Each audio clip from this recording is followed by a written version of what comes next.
예, 안녕하세요. 오늘은 이 산상수훈 15강 완전 캐리어 제 두 번째 강의 시작하려고 합니다. 우리 19절 말씀인데요. 그러므로 누구든지 이 계명 중에 지극히 작은 것 하나라도 버리고 또 그같이 사람을 가르치는 자는 천국에서 지극히 작다 일컬음을 받을 것이요 누구든지 이를 행하며 가르치는 자는 천국에서 크다 일컬음을 받으리라.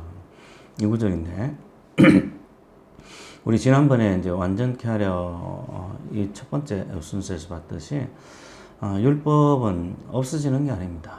율법은 주님께서 온전하게 하러 오신 게 율법이에요. 그래서 그러면 피하러 오셨다면 뭐 지킬 필요가 없겠지만은 완전하게 하셨기 때문에 율법 자체에도 의미를 가진다고 봐야 되겠죠.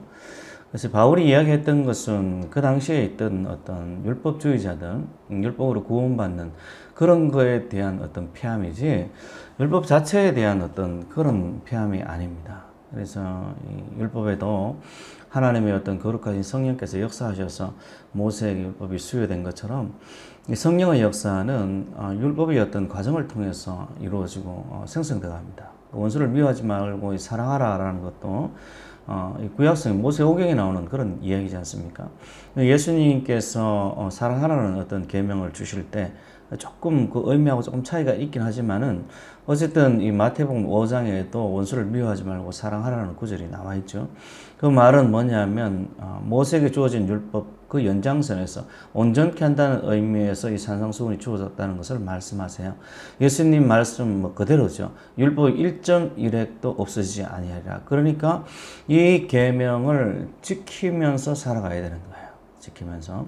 그래서 이 팔복의 어떤 처음과 시작이 천국으로 시작되었다가 이제 천국으로 끝이 나는데 결국은 우리 모두가 이 천국에서 만나게 되겠죠. 그래서 천국에서 어떤 평가를 받을 것인가. 오늘 이 본문 속에는 보면 지극히 작은 것 하나도 버리고 그같이 사람을 가르치는 자는 천국에서 지극히 작다.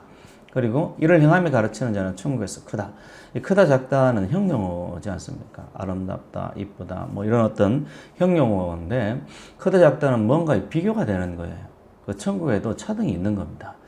혹자는 뭐 천국에서 상급이 없다라고 이야기를 하는데 그것은 이 성경의 수많은 어떤 증거들을 무시해버리는 거죠. 그게 아니라 항상 말씀대로 이 성경대로 살아야 합니다.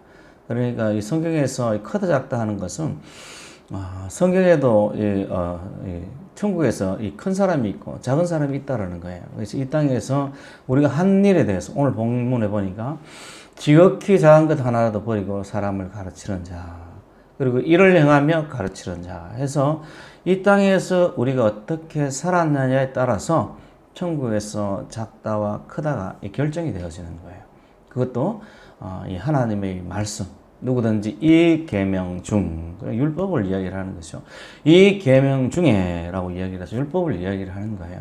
그래서 우리에게 성령이 역사하기 시작하면 우리로 하여금 율법에 관심을 갖게 만듭니다. 원수를 미워하지 말고 사랑하라든지 뭐 이런 어떤 말씀들에 우리가 이 관심을 가지게 돼 있어요. 그래서 하나님을 첫 번째 혹은 율법의 의미를 더 정확히 알아서 율법의 정신을 더 정확히 알아서 하나님께서 뭘 원하시는지 알게 되는 거죠. 그래서 이 팔복에 나오는 것처럼 의에 졸이고 목마른 자가 배부를 것이다 라고 이야기를 하는데 그 의는 단순히 어떤 행함의 의뿐 아니라 그 내면에서 의에 대한 지식들, 하나님의 의를 이해하는 것들, 이런 어떤 이해의 폭도, 지식의 폭도 점점 커가는 것을 이야기를 하는 겁니다. 그래서 어쨌든 이 계명 중에 지극히 작은 것 하나도 버리고 그같이 사람을 가르치는 자는 천국에서 지극히 작다 일컬음을 받는다 이렇게 말씀하십니다.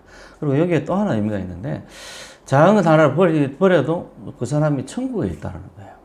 그러니까 우리 팔복의 과정을 거치거나 심령이 가난한 자 예수를 믿음으로써 사람이 천국 간다는 걸 이야기를 합니다. 천국에서 크다 작다는 예수를 믿고 나서 그 사람이 얼마나 성화가 되었느냐에 따라서 결정이 되어지겠지만은 어쨌든 예수를 믿으면 천국에 가는 거예요. 율법에 나오는 말씀들을 행하지 않더라도 천국에 가는 겁니다. 구원은 전적으로 예수를 믿는 데에서 결정이 되어지는 겁니다. 그리고 이제 여기서 좀 잊지 말아야 될 게 뭐냐면 우리가 이제 이를 행하며 가르치는 자, 그러니까 전적으로 행할 수도 있고 조금 행할 수도 있겠죠. 어쨌든 일을 행한다라고 이야기를 할 때 뭐 여러 가지 의미가 있겠지만은 성령께서 우리 가운데 역사하실 때도 인간의 연약함이 고려됩니다. 성령의 역사도 인간의 연약함, 내가 작으면 작은 대로 하나님께서 역사하셔서 차근차근 우리를 주님께로 인도하시고 하나님 말씀 가운데로 인도하시는 거예요. 그래서 우리가 보통 이 성령에 충만하게 되면 성경이 재미있어지는 일들이 있는데, 성령을 받지 못하거나 어떤 구원의 확신이 없는 사람들은 구약 같은 게 잘 안 읽힙니다. 한번 경험해 보셨는지 모르겠는데, 특히 모세오경은 막 거의 안 읽혀요. 이것은 예수를 믿지 않는 사람은, 학식 있는 사람도 읽어도 잘 이해가 되지 않습니다. 참 이상하죠. 그게 뭐냐 하면 그게 성령의 책이라는 거예요. 영의 책입니다. 그래서 그런 일들이 있는 거예요. 근데 그런 영의 책을 마치 없는 것처럼 이렇게 여긴다면 참 곤란하죠. 그래서 여러분들이 다 이 천국에서 크다 일컬음을 받는 그런 성도가 되시기를 바랍니다. 감사합니다.